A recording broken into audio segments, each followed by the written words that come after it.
Ini adalah satu reputasi yang syarikat itu kena pegang.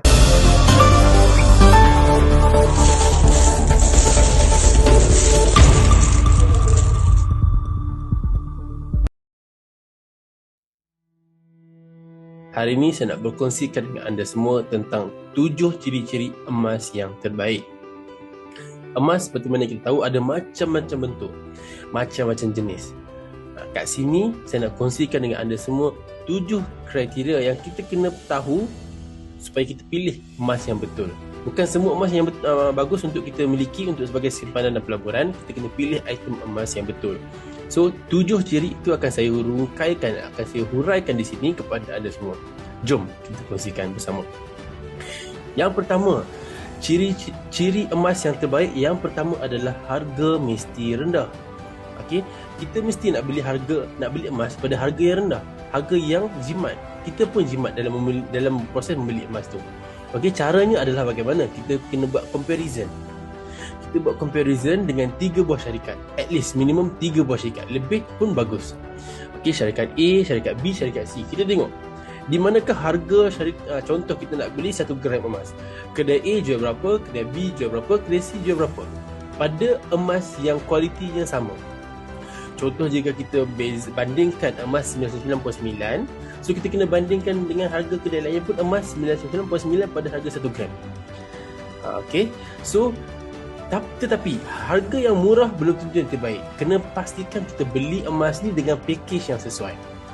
Kena make sure. Saya nak kongsikan hari ni 7 sebab. So pastikan 7 sebab ini dah memenuhi kriteria, barulah kita buat pilihan. Harga yang rendah hanya satu sahaja daripada 7. So kita pergi yang kedua pula. Yang kedua, untuk membeli emas ni, yang kedua, sebagai seorang Muslim kita kena pastikan emas itu patuh syariah. Okey, kita kena tahu proses jual beli dengan syarikat tersebut dah patuh syariah semua. Kalau ada apa-apa isu yang sebab emas ni sangat berkait rapat dengan syariah. So kalau kita tak take this seriously, kita mungkin membuat proses jual beli yang tak patuh syariah. So kita kena pastikan syarikat tersebut dah ada sedia patuh syariah yang sudah di-endorsekan oleh pakar yang mengatakan syarikat ini sudah patuh syariah. Okey, yang ketiga, sebelum kita nak beli emas tu, kita kena check emas ni spreadnya nipis ataupun tinggi. Okey, kalau nak memiliki emas pelaburan yang menguntungkan, pakar-pakar mengatakan kita kena cari emas yang spreadnya di bawah 10%. Spread ni apa? Spread ni adalah perbezaan harga beli dan jual. Semua emas akan ada perbezaan harga beli dan jual. Okey, cumanya kita kena cari perbezaan yang paling minimum. Itu yang terbaik. Di bawah 10% itulah yang terbaik. Kalau emas perhiasan, ini akan melibatkan kos-kos yang lain seperti upah tukang. Okey, itulah menyebabkan kos spread value ni menjadi tinggi bagi barang-barang kemas lah. Kalau gold bar dan dinar normally minimum sahaja. Carilah yang di bawah 10%. Alright. Yang keempat, pastikan cawangan jual beli banyak. Ini memudahkan kita urusan jual dan beli. Anything happen in the future, kita ada branch untuk kita pergi boleh buat rujukan. Alright. So kalau katakanlah emas tu murah tetapi branchnya jauh, so kita kena travel nak pergi ke branch tersebut, so membuang masa. So kalau branch tu banyak di tempat kita, so tak jadi isu. Malahan pula sekarang ada syarikat yang menyediakan servis untuk post berinsurans. Seperti mana di Public Gold, emas yang kita miliki tu, emas yang kita beli tu boleh dipost secara berinsurans kepada kita. So ini memudahkan dan menjimat proses masa kita.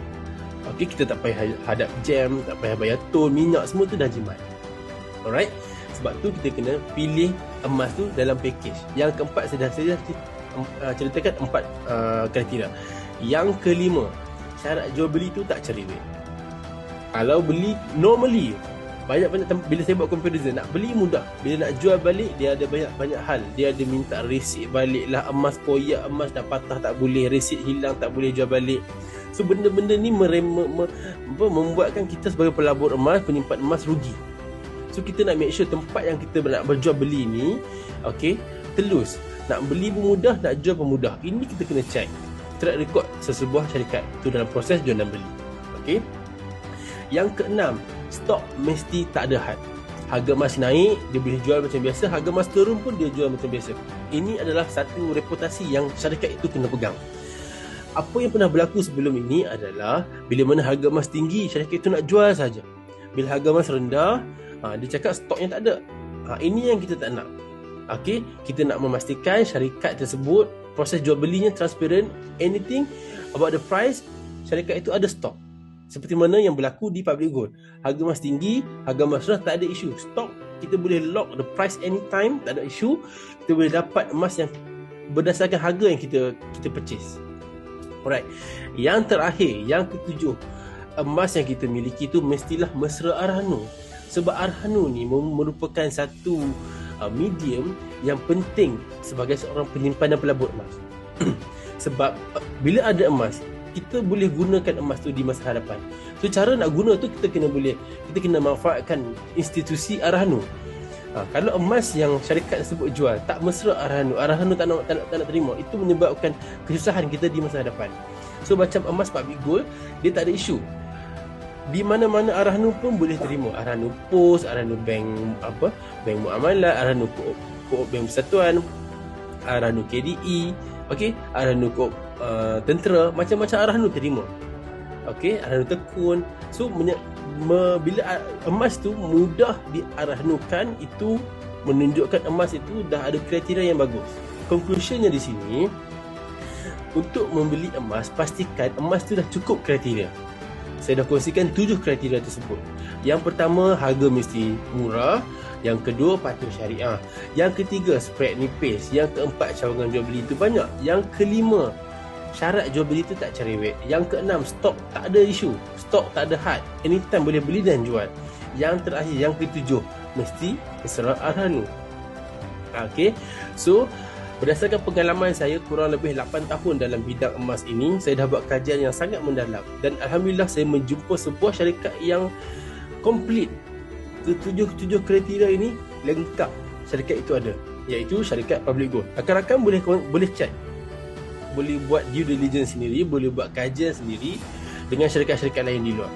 Tetapi saya dah spend banyak masa buat kajian dan saya dah menjumpai sebuah syarikat yang lengkap kriteria-kriteria yang saya sebut tadi itu, yang memudahkan kita sebagai seorang penyimpan dan pelabur emas untuk membuat urusan easy friendly dan juga investor friendly, memudahkan kerja kita. Okey, murah, ingat pesan saya, murah tak semestinya bagus. Okey, dan mahal juga tak semestinya bagus. Kita mesti cari sesebuah produk itu mengikut 7 kriteria yang saya kongsikan tadi itu. Alright, kriteria yang saya kongsikan tadi itu dah dikongsikan di dalam sebuah buku guru saya sendiri, Tuan Muhammad Zulkifli Syafi'i, buku yang bertajuk Wang Emas. Dalam buku ini dah menceritakan details juga tentang 7 kriteria yang kita perlu ada dalam proses memiliki emas untuk simpanan dan juga pelaburan.